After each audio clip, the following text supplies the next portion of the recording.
अजित पवारांचे मंत्री धनंजय मुंडे अडचणीत होते, पण शरद पवार मात्र शांत होते. मराठा आरक्षणाचा मुद्दा पेटला होता, तरीही पवार काही बोलले नाहीत.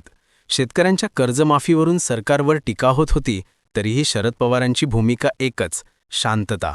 अजित पवारांनी IPS अंजना कृष्णा यांच्याशी दादागिरीच्या भाषेत बोललं, पण तरीही शरद पवार काही बोलले नाहीत.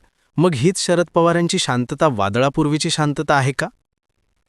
धनंजय मुंडे प्रकरण असो, मराठा आरक्षणाचा मुद्दा, शेतकरी मोर्चा किंवा अंजना कृष्णा यांचा मुद्दा, सगळीकडेच पवार शांत.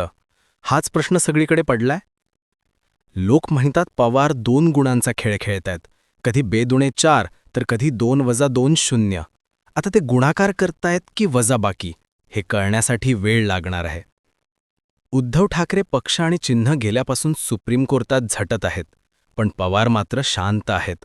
1999 साली स्थापन केलेला पक्ष फुटला, कार्यकर्ते वेगळे गेले, पण तरीही पवार शांत.